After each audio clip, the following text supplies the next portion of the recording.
especially when we're praying, I can really get loud. So I don't know if it's a situation with everyone else, but trying my best here, and my volume is okay as far as I'm concerned. But I would just like to know if there's any much more feedback in that line as well. So this morning we're in the book of Exodus, chapter 10.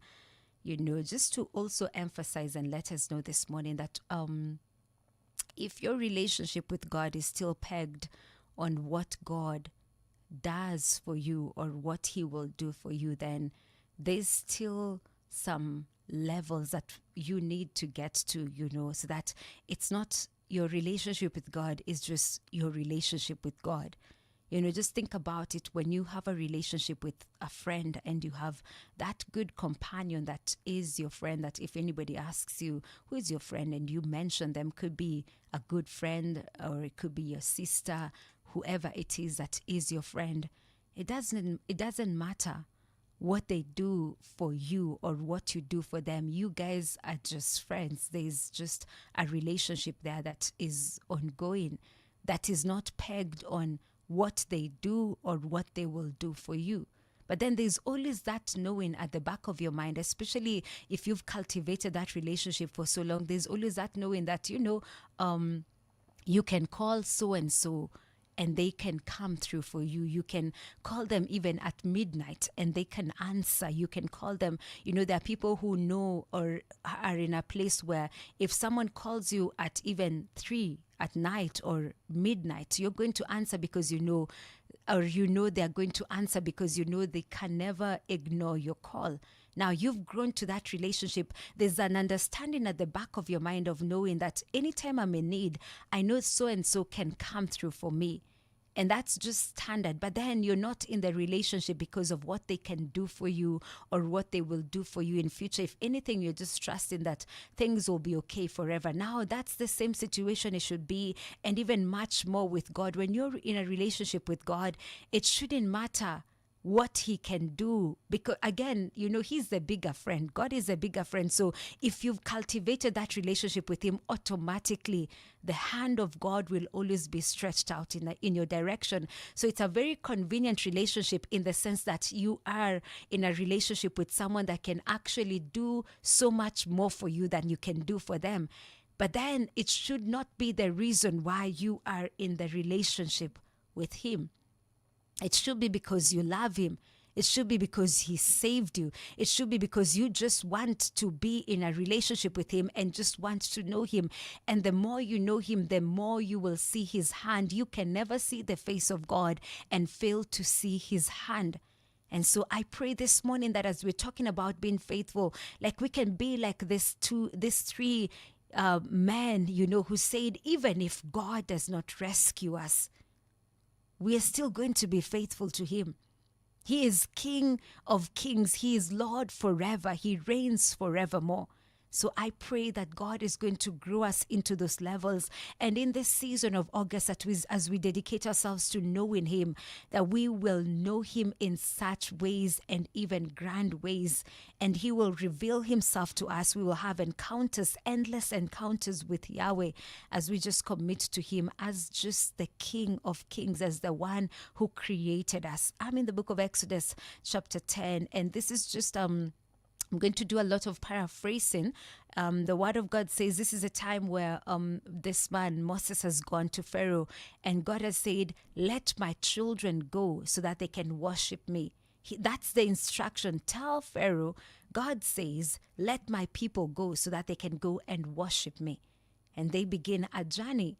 So now Pharaoh, if you read even the book of Exodus chapter 8, you notice that there were negotiations that Pharaoh was trying to make with Moses.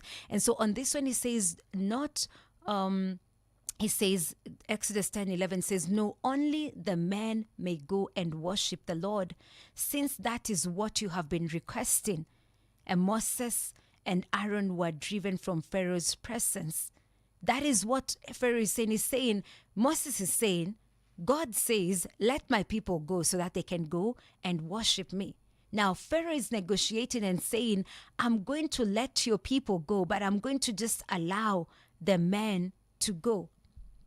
I'm just going to allow just the men to go. He's saying, who should go? Now, Pharaoh is trying to negotiate, saying, so who is it that is supposed to go? Let me allow your people to go, but you're going to go as men only. And Moses says, we can't go as men only. We need everyone else, because after they did that, they were driven out of the land. They said, go, he said, you let the men go and serve the Lord as you have desired. And then they were told to leave. And they're told, now go, but as men. Now Moses is thinking, we can't go as men only. We need to go with our wives. We need to go with our children. We need to go with our livestock and our possession. And when you read at the very beginning, when they start the negotiations, I think it is in Exodus chapter 5, Pharaoh says, go and worship God within this land. Don't go out. Just worship your God here. And Moses says, we can't worship God from within. First of all, the command is, let my people go out of this land. Secondly, if we begin to worship God with our livestock, or God demands something as sacrifice, won't it be an abomination before the eyes of the people of Egypt? And you guys will now get so angry and mad at us. So allow us to go, but we cannot worship God within this land of bondage. Then somewhere else he says, let the people go, but leave your flock, leave your livestock. Just go with your wives, go with your children. And some of these negotiations, as you're thinking about it, are some of the negotiations the enemy or the world keeps on negotiating with us about. So you gave your life to Christ, you gave your life to serve God, you're faithful to God, but then there are other loyalties within you that you still accord to the world. And God is like, I want you totally free to worship me. Because if you leave certain things in the world, if you leave certain elements of yourself and you're saying, I'm just going to be entertaining myself a little with this, and then 90% of myself is of God, there will come a time that this 10% that you left in the world is going to be the one that is used to judge you, or is going to be the one that consumes all your time. So you cannot be in between. When God saved you, when God allowed you the grace of salvation, He wanted to save the whole of you. He wanted to save you together with your gifts, together with your talents, together with your possessions, and even with your families. And that's why Joshua says, as for me and my house, I'm going to make a decision for myself and my house. We are going to serve the Lord. So that nobody in between us, nobody within us is going to feel or is going to be the one that offends the other. All of us collectively, we belong to God. So these elements within yourself that you've partitioned and you're saying, nikiwa job, this is how I behave. And then when I'm in the house, this is how I behave. When I'm in church, this is how I behave. And so when we come to see you at work, you're a different person from what you are in church, from who you are in the family, from who you are at home. Then there is a problem right there. It means God does not have you, the entire you. And we've got to go back to the drawing board and stop negotiating. That's what we see Moses doing. He's not negotiating with Pharaoh. He's saying, let my people go. And how are they going? They're going with their everything and with their everyone. And we are going out of this land of bondage. We are being set free completely. We are giving ourselves to Jesus completely. We're not to Jokoka Nusu. We are giving our lives to Christ kabisa. Every part of ourselves belongs to Jesus.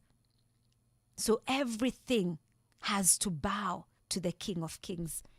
When God demands of your time, you can give Him, because you've not portioned a part of it to the world and then to these other people and then to God. Every of yourself belongs to God. When God says, wake up, go to the prayer mountain today, you don't have any baggages with yourself. You're saying, yes, Lord. You are fully obedient to God, because when you got born again, when you were delivered from sin, you were delivered in totality. So these negotiations with the enemy, we've got to stop them. They've got to come to an end. The word of God in the book of 2 Corinthians chapter 11, verse 14 says, and no wonder, for Satan masquerades as an angel of light. says, let me start from verse 13. For such people are false apostles, deceitful workers, masquerading as apostles of Christ. And no wonder, for Satan himself masquerades as an angel of light. It is not surprising then if his servants also masquerade as servants of righteousness. Their end will be that their will be what their actions deserve. And so this is an important point to understand, that the enemy, the devil, masquerades as an angel of light. Sometimes these negotiations, they look like something that you can give away easily. You know, it would have been so easy for Moses to say, it's okay, let the men go. After all, aren't they the head of the families?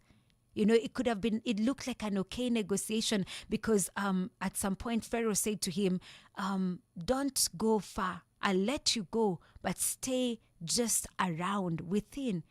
And it looks like, okay, it's still freedom because we've been told, let's go, let's just stay near.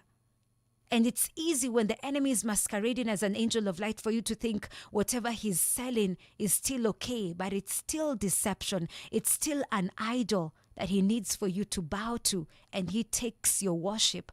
So we've got to be very careful, especially when the enemy is masquerading as an angel of light, because the things that he's bringing, they just look like negotiations, agree to disagree. You know, that's just a small compromise. It's just a small price to pay. But before you know it, the foothold that you gave the enemy has become an entire doorway to the kingdom of darkness.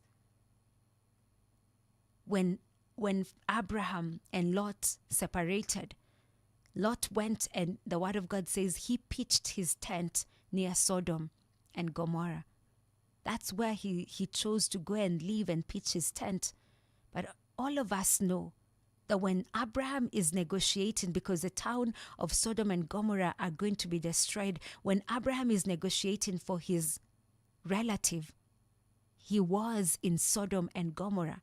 At the very beginning, he pitched his tent, Lot pitched his tent near Sodom and Gomorrah. So at what point did he get inside? At what point was he drawn or enticed that his near tent became now a tent that was inside the towns of Sodom and Gomorrah? We've got to ask ourselves these questions. It's just these small negotiations.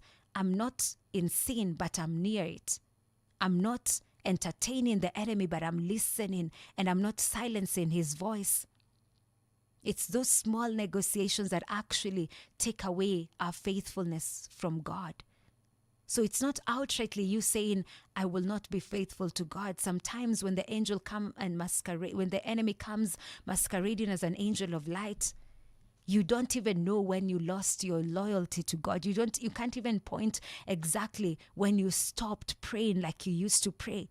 Your faithfulness slowly and slowly, it began to leave the direction of God, and you began to incline towards the things of the world. And so these negotiations have to end. If it's freedom, let's get freedom in totality. If we're worshiping God, let's give the Lord our worship fully. And let's stop these negotiations. Let's silence the voice of the enemy and the voice of wickedness once and for all, and be born again. Ya ukweli, let's mean it. When we're born again,